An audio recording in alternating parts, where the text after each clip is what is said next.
वंदे मातरम, वंदे गौ मातरम।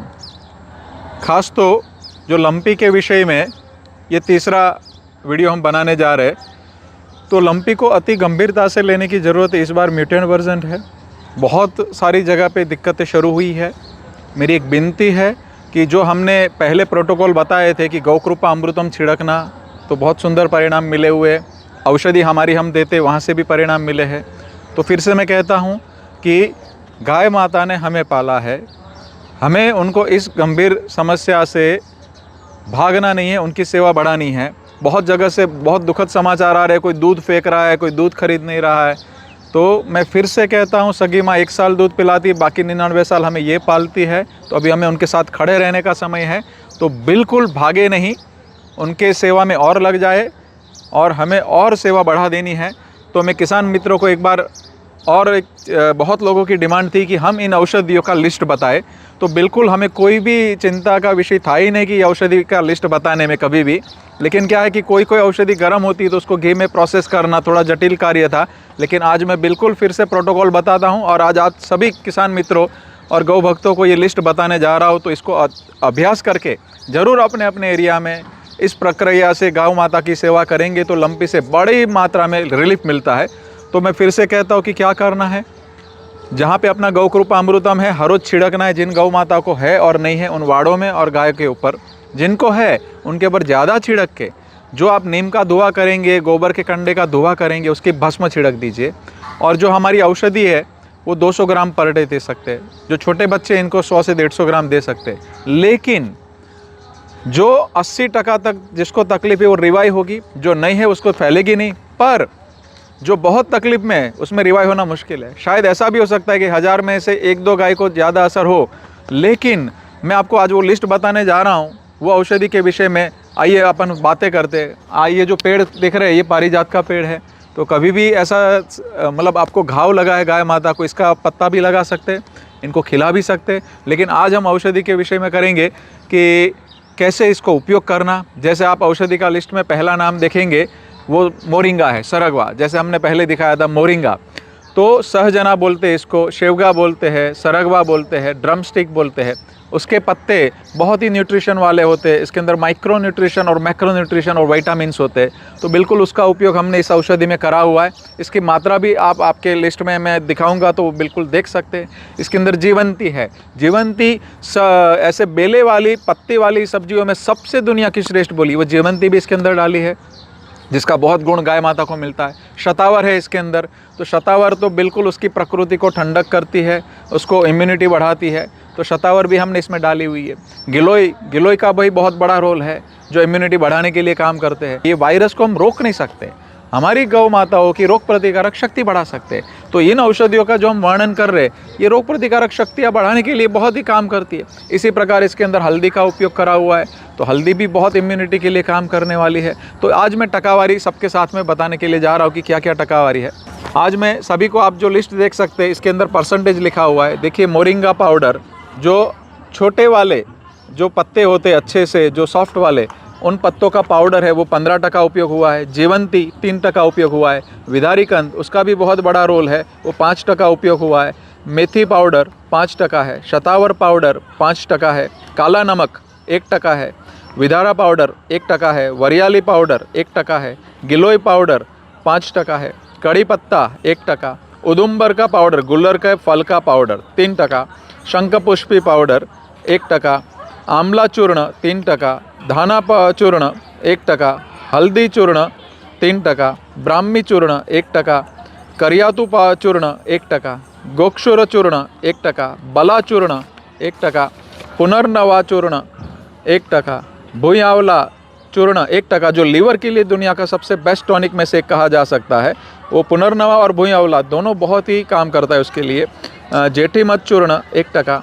पुदीना चूर्ण 1%। तारा मीरा 5%। तारा मीरा का भी बहुत बड़ा रोल है। हल्का सा गर्म प्रकृति है, लेकिन तारा मीरा इम्यूनिटी बढ़ाता है, चमड़ी के रोगों में हेल्प करता है, उसके कृमि को भी शमन करता है कुछ मात्रा में। तो उसका भी हमने इसमें डाला हुआ है। शुंठी चूर्ण, शुंठी पाउडर जो होता है 5%। जीरा का पाउडर 1%। काली जीरी चूर्ण 0.5%।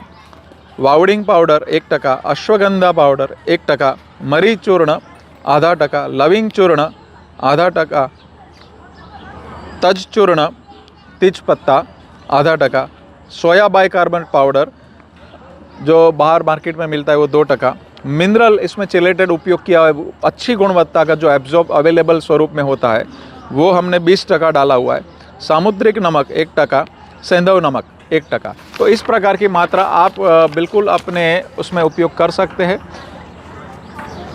इस प्रकार ये सारी औषधियों का उपयोग आप मात्रा हमने बताई है उस हिसाब से मिला करके हर रोज़ एक गौ माता को 200 ग्राम से 250 ग्राम दे सकते हैं, और छोटे बछड़े हैं उनको 100 से 150 ग्राम दे सकते हैं। और इसमें जो गर्म औषधि है वो हमने आपको अभी स्क्रीन पे दिखा रहे हैं, उसको घी के अंदर थोड़ा प्रोसेस करना है ताकि वो गर्म प्रकृति ना रहे।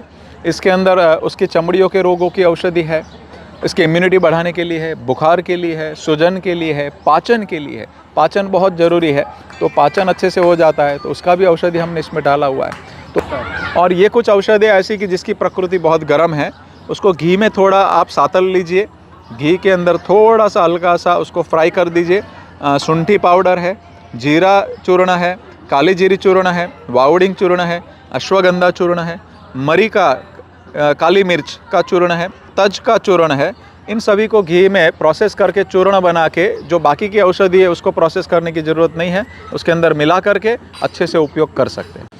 हमारे कुछ मित्रगण ने होम्योपैथी में भी बहुत सुंदर परिणाम लिए हुए, तो जिनको अच्छा नॉलेज है होम्योपैथी में और परिणाम लक्षित जिन्होंने काम किया है तो उनका गाइडेंस लेकर के आप होम्योपैथी में भी इसका सहयोग ले सकते हैं। तो पैथी केंद्र में नहीं होना चाहिए, गाय माता केंद्र में होना चाहिए। तो सब लोग मिलके अभी जैसे भी करके कोई भी पैथी हो, गाय माता सुरक्षित हो, ऐसा प्रयत्न करें।